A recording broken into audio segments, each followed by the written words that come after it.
And in regards to the weave, you know who's famous for doing the weave? Oh. How much money have you spent in your life with lawyers? I don't want the number, but think about the money that we spend with lawyers. You know what's the one thing about lawyers? You ask a lawyer a question. So, hey, John, I'm going through this and this, that. What do you think I should do? Well, I remember when I was dealing with this one case, and it all depends because in the state of Florida, their job is to prolong the call to collect their fees. I disagree. It's not what's happening. A good lawyer, they will tell you the answer, but the first thing that they have to do is they have to educate you about the background and teach you why the answer is what the answer is. If we just give somebody an answer, sometimes that's not quite adequate, and they don't have the exact right context in order to do it. Certain things take time in order to even get an answer. But I'll tell you this. I'm sure that there are some attorneys that are trying to prolong the process, but we don't do that. I'm not that type of attorney. If there's a definitive answer, I'll tell you the definitive answer. If there's not, and I need to take you on a journey to where you have a beginning, middle, and end on the story, to where at the end of it, you understand why decisions are made and what the real factors are, and getting legal advice. It's not about just getting the answer for it. A lot of times it's giving you the context so that you can make the decision for yourself instead of just completely offloading the decisions to the attorney. Well, you told me I should do this and then this. That didn't work out because you didn't understand the lesson that you needed to learn in order to make that decision correctly, because there are usually an infinite number of variables. And if you don't understand the journey from where you are now to where it is that you want to be, that is the important part. You have to go from where you are now to where it is that you want to be. There's a reason why you need an answer to a question. Well, what is that reason? I have to know it in order to answer your question right, and you have to know it so that because we're in a cooperative type of working relationship to get you from where you are now to where it is that you want to be. I have to understand it first, then you have to understand it. And a lot of times we'll go through stories or different experiences about what the situation is, because it's always a balancing of factors. If you ask me about a question, like take for example, and I'm about to tell you a story now. Donald Trump takes out a loan to buy Mar-a-Lago. Everybody in town and everybody in the nation values their property based on what they think it is and certain market factors, and you give a disclaimer that says, this is just my opinion of what I think that it is. I think I've undervalued it. I can probably actually sell it for more. And then the bank comes in and they do their own valuation. And then you pay back the loan with interest quickly, and no one's ever out, and the bank says, I'll loan you some more money. But the government comes in and says, you know what? You're Donald Trump. So we're going to try and use that as a way to come after you and sue you, even though we would never do that to anybody else. But we're trying to keep you off the ballot and brand you as a felon and take away a bunch of money. So we're going to bring up a whole bunch of lawfare against you. Now, would you rather me tell you, yeah, no one's ever been persecuted or prosecuted for that before, they're not supposed to be able to do it, you'll win the case? Or would you rather me give you the analysis of, if they try to prosecute you, then here is what your risk, reward, and headache and process is that's going to take you X number of millions of dollars to deal with, X number of months worth of time to deal with, X number of distractions and hours in court. That's the bigger thing, as opposed to, do you really just... Yeah, no one's ever been prosecuted for that. You think that's the answer that you want? No, it's more complicated than that. And if you're dealing with the right lawyer and the highest level of attorney and a masterful attorney, they're not going to take you on this kind of dance around just to bill time. I've never done anything just to bill time. As a matter of fact, I would like to leave the meeting as soon as possible so that I can have a life too. But I'm not going to leave a meeting until you get from where you are now to where it is that you need to be in this conversation. It's a journey. And sometimes I may talk about things completely off topic because I can tell you're not in the right headspace. You need to chill out and relax. You're about to make a bad decision, and I can see it on you. And how do I know that you might be about to do that? It's because I've dealt with thousands of people in your situation. I know the thought processes that you're going to go through. And so I've got to take you on a journey to get you there, because I know what it's going to take you to make the decision emotionally, psychologically, logically. So it's not just a matter of you can't get an answer just straight out. But it's interesting to hear him say it. So I want to watch the rest of this, and then I'll comment further. Right? Lawyers are pro at doing that, and they're frustrating, but guess what? They're collecting their fees. So sometimes that weaving stuff is fine if you're coming back to the point. For lawyers, it true. doesn't matter. I'm just collecting. Sometimes in that case, I think there's so much So nuance. that weaving is important and fine, because you also have to understand this. The thought process that the lawyer goes through, 2 points in that.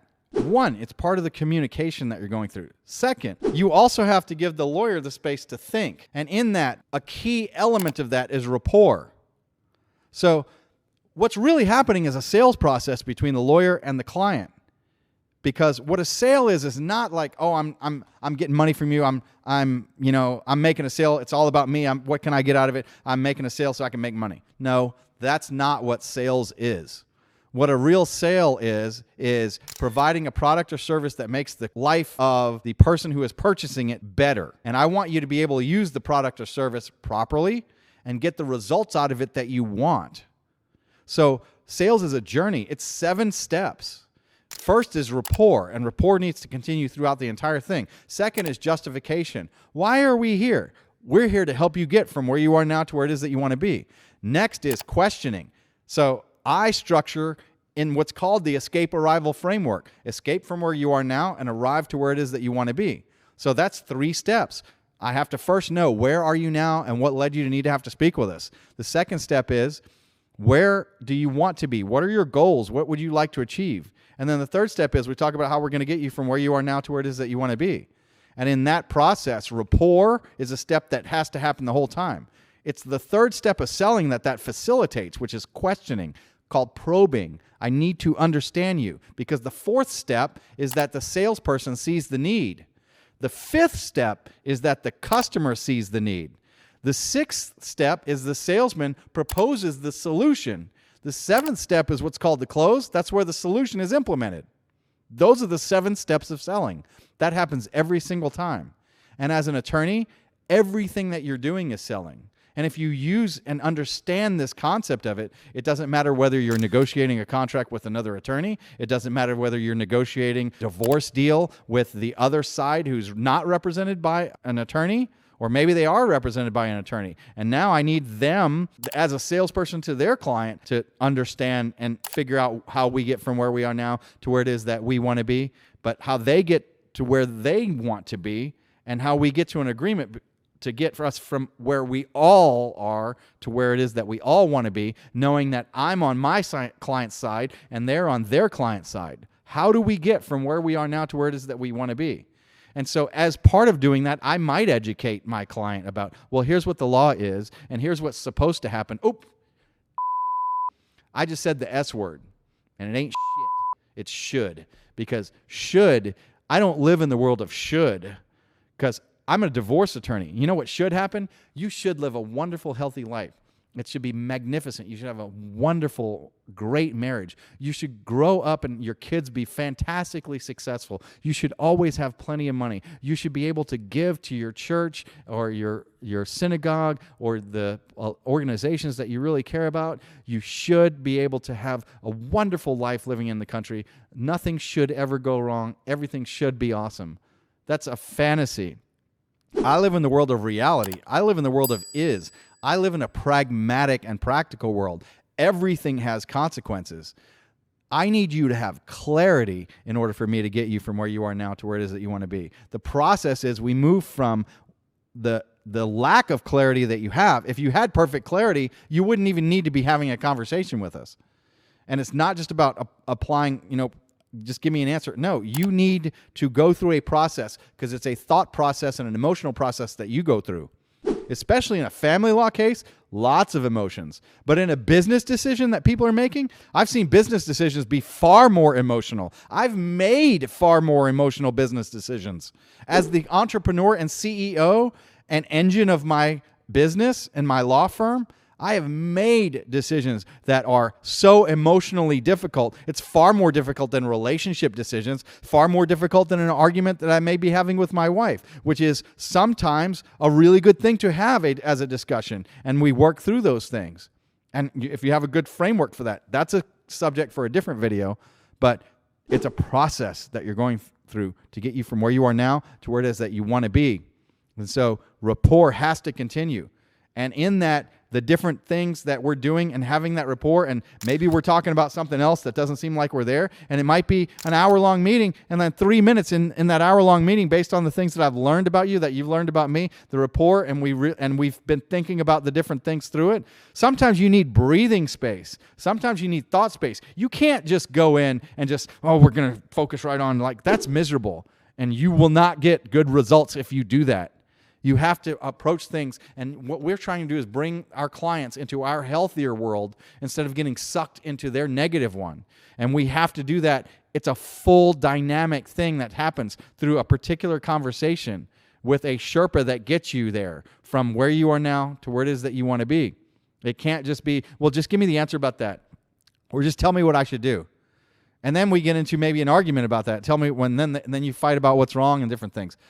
And we know, because we've had these conversations, and we know what works. We know what gets you through the emotional process. We know how it works. And we know if I just try and give you an answer straight out. So in law school, there's a technique called CREAC or IRAC. IRAC is issue, rule, application, conclusion at the end. CREAC is conclusion at the first. Conclusion, rule, application, and conclusion again at the end. So do you give the conclusion straight out? Because if you just give the quote-unquote answer, that's usually not the answer, and it's usually not the right answer.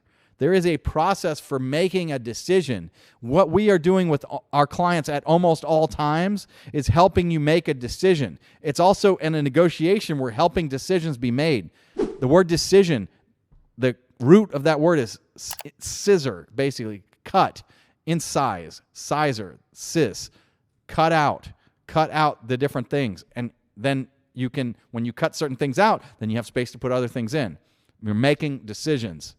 And in making decisions, that's a dynamic process that involves intellect and emotion. So to just give those answers, it's not about, we're trying to bill our hours.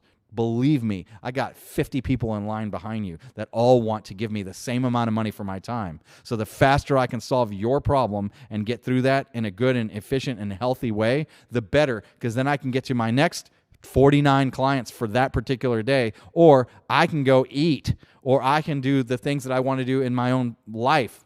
And what I'm trying to do, and what I am excellent at doing, is giving 100% pure focused attention to whoever I'm in front of, whether that's the camera with you, or whether it's the client that's sitting in front of me, or that I have on my phone. So the weave back in, it's not just about billing. But if you got a mediocre attorney or a bad attorney or an untrained attorney, yeah, it might be about that, which is why the caliber of person, and like for Patrick, he's a man, so I'll say the caliber of the man that he is, he needs an attorney that is the caliber of attorney to match the caliber of man that he is. That's the type of attorney that's there, that will actually lead him and help him grow to where he understands those things. So, Pat, I'll see you this week. This is the Lawyer Dana Show.